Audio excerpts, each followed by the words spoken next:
আচ্ছা, 2 number mindset হচ্ছে vision oriented mindset.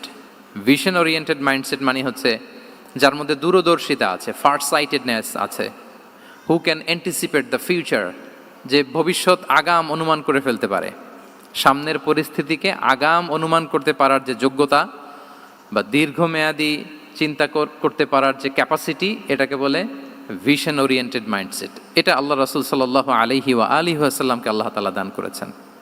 উনি ভবিষ্যৎকে আগাম বুঝতে পারতেন, আগাম অনুমান করতে পারতেন, এবং সে অনুযায়ী তিনি স্ট্র্যাটেজি, প্ল্যান, পরিকল্পনা এটা তিনি সাজাতে পারতেন। এটাকে বলে ভিশন ওরিয়েন্টেড মাইন্ডসেট। এবার আসুন আমরা সিরাতের কিছু ইনসিডেন্টকে সামনে নিয়ে আসি যে তিনি কীরকম ভিশন ওরিয়েন্টেড মাইন্ডসেটের অধিকারী ছিলেন। আমরা সবাই হুদাইবিয়ার ঘটনা জানি না? কত হিজরিতে ঘটেছিল বলুন তো সবাই?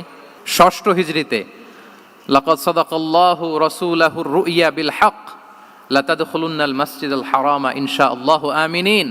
রাসূল সাল্লাল্লাহু আলাইহি ওয়াসাল্লাম 6ষ্ঠ হিজরিতে মদিনায় স্বপ্নে দেখলেন যে তিনি উমরা করতে যাচ্ছেন। তো নবীদের স্বপ্ন এটা কেবল স্বপ্ন নয়, এটা আল্লাহর পক্ষ থেকে ওয়াহি, রেভেলেশন। তো সেই হিসেবে তিনি 1400 সাহাবা নিয়ে উমরা করতে চলে গেলেন মক্কায়, কিন্তু মক্কাবাসী ঢুকতে দিল না, থামিয়ে দেয়া হলো। তো তখন একটা চুক্তি হয়েছিল, ওই চুক্তিতে বলা হলো, রাসূল সাল্লাল্লাহু আলাইহি ওয়াসাল্লাম লিখতে বললেন যে লিখো মিন মুহাম্মদ রাসূলিল্লাহ, আল্লাহর রাসূল মুহাম্মদের পক্ষ থেকে কুরাইশদের সাথে এই চুক্তি। কুরাইশরা আপত্তি করলো যে না, শুধু মুহাম্মদ লেখা যাবে, রাসূলুল্লাহ লেখা যাবে না, কারণ তুমি যে রাসূলুল্লাহ, আল্লাহর রাসূল, এটা যদি আমরা মেনে নেই তাহলে তোমার সাথে আর আমাদের দ্বন্দ্ব কিসের, আমরা তো ভাই ভাই হয়ে গেলাম, রাসূলুল্লাহ কাটো। সাহাবারা কেউ রাজি হয় না, বিশেষ করে ওমরে ফারুক রাদিয়াল্লাহু তাআলা, উনি রাজি হয় না, না না এটা কাটা যাবে না। রাসূল সাল্লাল্লাহু আলাইহি ওয়াসাল্লাম অনেক বলে কয়ে বুঝালেন যে না, দীর্ঘমেয়াদী চিন্তা করতে গেলে আমাদের এখন একটা শান্তি চুক্তির দরকার আছে, যাতে করে আমরা আমাদের গ্লোবাল নেভিগেশন সিস্টেম, দাওয়া সিস্টেমকে আরও স্ট্রং করতে পারি। অনেক বলে কয়ে রাসূলুল্লাহ কাটা হলো। এরপর তারা বলে চুক্তিতে লিখো যে এই বছর উমরা করতে দেয়া হবে না, এই বছর ফিরে যাবেন আপনারা সবাই। এটাও সাহাবারা রাজি হয় না, আল্লাহ রাসূল সাল্লাল্লাহু আলাইহি ওয়াসাল্লাম রাজি হলেন। আবার আরেকটা ক্লোজে লেখা হলো যে আগামী বছর আসলেও 3 দিনের বেশি থাকা যাবে না, সেটাও রাজি হয়ে গেল রাসূল সাল্লাল্লাহু আলাইহি ওয়াসাল্লাম, সাহাবারা রাজি হচ্ছেন না। এরপর মক্কা থেকে কোনো লোক মদিনায় গেলে মদিনাবাসী তাকে রাখতে পারবে না, ফেরত দিতে হবে। কিন্তু মদিনা থেকে কোনো লোক মক্কায় আসলে মক্কাবাসী তাকে ফেরত দিতে বাধ্য থাকবে না। দেখেন, একটার পর একটা মুসলমানদের বিরুদ্ধে সব ক্লোজ যাচ্ছে, কোনো সাহাবীরাই রাজি হচ্ছেন না। কিন্তু আল্লাহ রাসূল সাল্লাল্লাহু আলাইহি ওয়া আলিহি ওয়াসাল্লাম তিনি বললেন যে না, লিখো লিখো। উমর ফারুক রাদিয়াল্লাহু তাআলা আনহু এতটাই রাগান্বিত হলেন, তিনি প্রশ্ন করলেন, ইয়া রাসূলুল্লাহ, আলাইসা আনতা নাবিয়্যুন হক, আপনি এই যে কম্প্রোমাইজের পর কম্প্রোমাইজ করে যাচ্ছেন, আপনি কি সত্য নবী নন, সত্য রাসূল নন?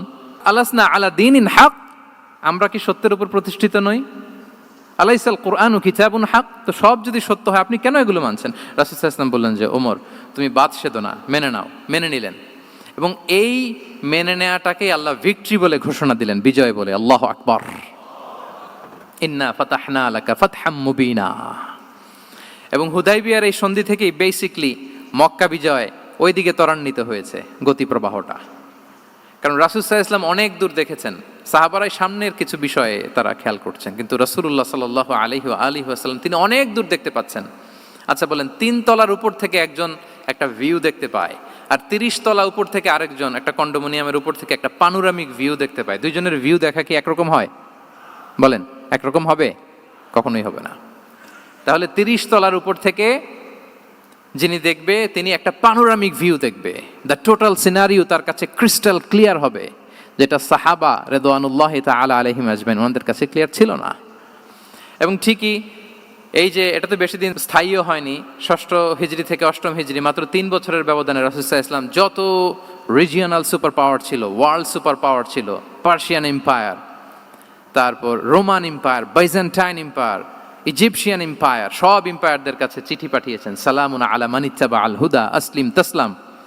এবং ইসলামের এক্সপান্ড হয়েছে, ওনার গ্লোবাল নেভিগেশন সিস্টেম উনি চালু করেছেন। এর কারণ কি? উনি ছিলেন ভিশন ওরিয়েন্টেড মাইন্ডসেটের অধিকারী, দূরদর্শী, অনেক দূর দেখতে পেতেন, অনেক দূর তিনি দেখতে পেতেন, দীর্ঘমেয়াদী তিনি পরিকল্পনা করতে পারতেন।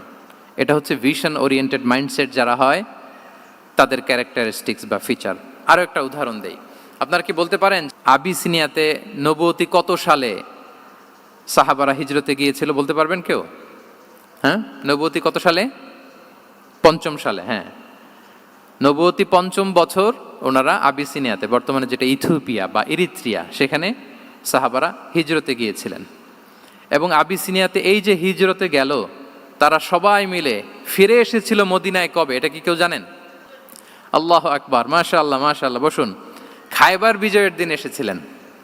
আবিসিনিয়াতে যারা হিজরতে গিয়েছিলেন তারা মদিনায় ব্যাগ এন্ড ব্যাগেজ সব কিছু নিয়ে খায়বার বিজয়ের সময়, মানে সপ্তম হিজরিতে এসেছিলেন। তো রাসূল সাল্লাল্লাহু আলাইহি ওয়াসাল্লাম যখন মক্কা থেকে মদিনায় হিজরত করলেন, সব সাহাবারা মদিনায় চলে আসছেন। মদিনায় এখন একটা ইসলামিক সোসাইটি, ইসলামিক স্টেট। বদরের যুদ্ধে মুসলমানদের বিজয়, খন্দকে বিজয়, খন্দক তো পঞ্চমে। তারপরে ওনারা কেন আসে না বলেন তো? আসেনি। সপ্তম হিজরিতে এসেছেন।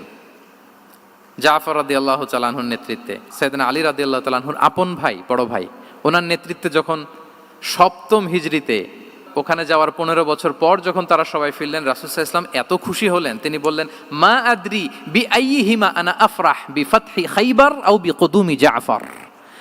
আমি কোনটাতে বেশি খুশি আজকে আমি জানি না, খায়বার বিজয়ে বেশি খুশি না আমার ভাই জাফরকে পেয়ে বেশি খুশি। আল্লাহু আকবার। এত খুশি হয়েছিলেন।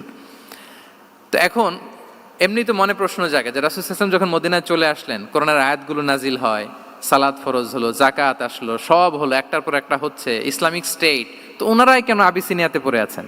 প্রশ্ন জাগে না? ওই সময় একটা ক্রাইসিস মোমেন্ট ছিল, তখন ওনারা গিয়েছিল আবিসিনিয়াতে, কিন্তু আসে না কেন? ওনারা এসেছেন সপ্তম হিজরিতে। এর কারণ আবিসিনিয়ায় কিছু মুসলিমদেরকে রেখে দেওয়া, এটা রাসূলুল্লাহ সাল্লাল্লাহু আলাইহি ওয়াসাল্লামের প্ল্যান বি ছিল। কি ছিল? Plan B.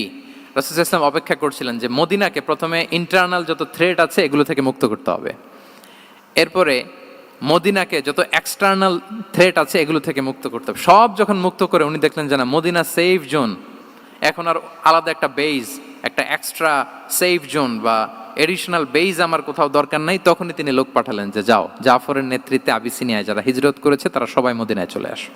সুবহানাল্লাহি বিহামদি। তাহলে একটা প্ল্যানে কাজ করতেন না। আমরা তো এরকম করি, একটাই প্ল্যান। প্ল্যান কয়টা? এটা যদি ওয়ার্ক না করে শেষ, আমু নাই, সালাও নাই। কিন্তু রাসূলুল্লাহ সাল্লাল্লাহু আলাইহি ওয়া আলিহি ওয়াসাল্লামের প্ল্যান এ ছিল, প্ল্যান বি ছিল, প্ল্যান সি ছিল। প্ল্যান এ ওয়ার্ক না করলে প্ল্যান বিতে যেতেন, বি ওয়ার্ক না করলে সিতে যেতেন, এইভাবে তিনি কাজ করতেন। তাহলে এটা হচ্ছে বেসিকলি ভিশন ওরিয়েন্টেড মাইন্ডসেটের অধিকারী যারা, তারা এটা করে, যারা ফিউচারকে অ্যান্টিসিপেট করতে পারে, আগাম অনুভব করতে পারে যে কি হতে পারে সামনে। এই যে বাংলাদেশের বিভিন্ন প্ল্যান পরিকল্পনায় আমরা দেখা যায় যে এখান দিয়ে একটা ব্রিজ করে পরে ভাঙতে হয়, রাস্তা একটা তৈরির পরে ভাঙতে হয়, কোথায় এক টানেল হয়ে আছে প্রতি মাসে মাসে এখন লস হয়, তারপর 1 ঘন্টা বৃষ্টি হলে পুরো ঢাকা শহর এটা বন্যা হয়ে যায়। এগুলো হচ্ছে একাধিক প্ল্যান না থাকা, ভিশনারি অ্যাটিটিউডের অধিকারী না হওয়ার কারণে এই ঝামেলাগুলো আমাদের হচ্ছে। তো প্রফেটিক সিরার এই প্রফেটিক মাইন্ডসেট থেকে আমাদের নেয়ার বিষয় হচ্ছে এটা, যে আমাদেরকে ভিশনারি অ্যাটিটিউডের হতে হবে। রাসূল সাল্লাল্লাহু আলাইহি ওয়াসাল্লাম ভিশন ওরিয়েন্টেড মেন্টালিটির ছিলেন। আগাম, আজ থেকে 50 বছর পরে বাংলাদেশে কি ক্রাইসিস হতে পারে, আজ থেকে ঠিক 100 বছর পরে বাংলাদেশে কি হতে পারে, ওই রোডম্যাপকে সামনে রেখে আমাদেরকে প্ল্যান করতে হবে। এটাকে বলে ভিশন ওরিয়েন্টেড মাইন্ডসেটের অধিকারী হওয়া।